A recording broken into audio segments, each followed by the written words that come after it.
Hi, my name is JT and welcome to G Club.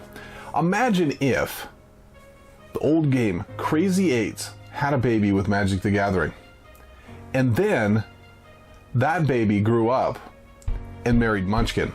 That'd just be a really weird baby. So today on G Club, we're going to be going over the game called Crazier 8s.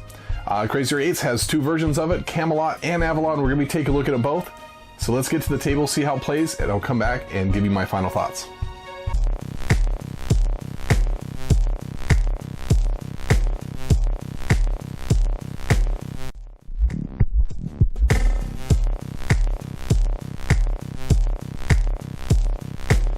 In Crazier 8s, your goal is to recruit assets and events to help you get rid of every last card in your hand while preventing your opponents from doing the same. Each player will start with a hand of 7 cards made up of assets and events. A starting discard pile will be created with the top card of the deck. On a player's turn, they will follow any begin of turn effects from their assets played earlier in the game. Then, they will draw a card and add it to their hand. Then, at this point, they may either discard a card and or play a card for its effects in any order.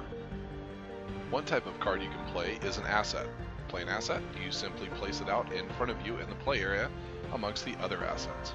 And assets have ongoing effects. So let's take a look at this asset, for example. At the beginning of your turn, you controlled 4 or more assets. When you started your turn, an opponent of your choice loses the game. So this is one of those assets that gives you the ability to manipulate how the game is won and lost. It's a pretty powerful card if you can get your card set up and to be able to protect it and not lose it. And then there are events. Events are discarded and have one-time effects.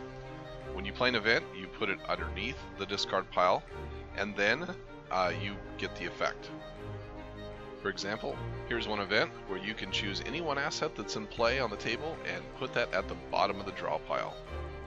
The other option on your turn is to discard a card. In order to discard a card, you do have to match what's on the discard pile.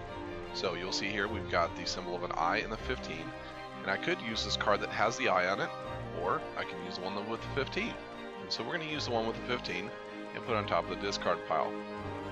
Now, just like in regular Crazy 8s, you do have 8s and they are considered wild when you want to play them into the discard pile. So the same thing applies here in Crazier 8s. So if you discard the card in the discard pile, you then actually get to call out what color you want to as players. You can say this is blue, you can say this is purple, whatever you decide.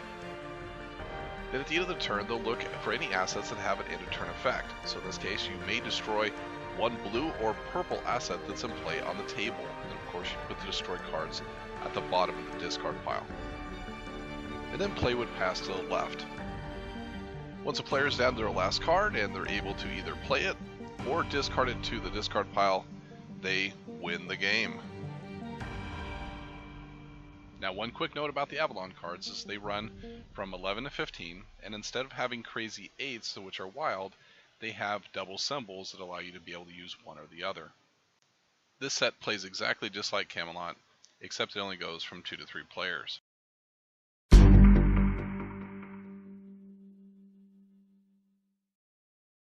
All right, welcome back. Let's get to our final thoughts. So when it comes to this game, it really is a gateway game. It's that next step into the hobby.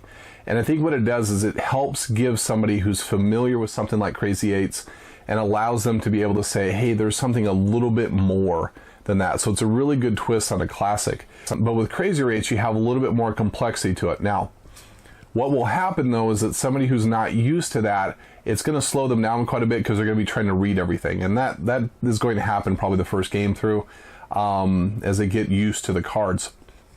But it's not really in a bad way. It's just going to take a moment.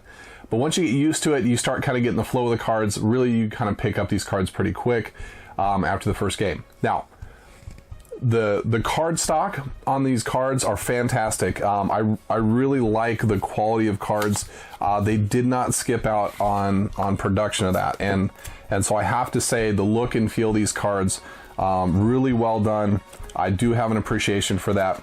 The only challenges you have is that they kind of want to stick together at first, which is okay. So like that first playthrough, you're trying to get everything shuffled, but it's kind of hard to keep them separated.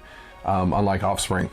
The art is excellent. I feel like this art, even though it's kind of a portrait style paintings and things like that, sometimes I'm not always with that, but because of the theme being Camelot, being Avalon, you have that kind of Renaissance era style, you know, paintings that kind of go along with the theme, and it's really good.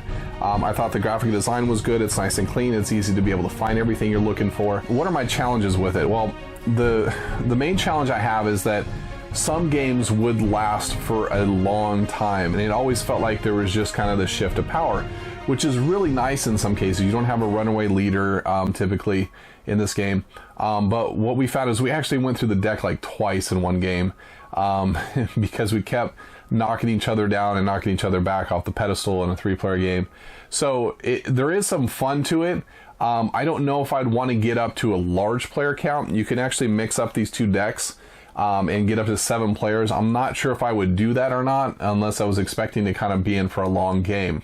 When it works, it works.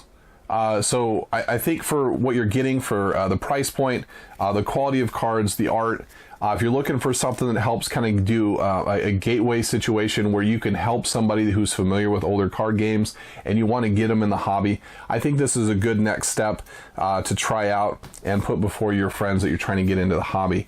When you think about Camelot, when you think about the Knights of the Round Table, King Arthur, Merlin, who's your favorite character? Let us know in the comments below.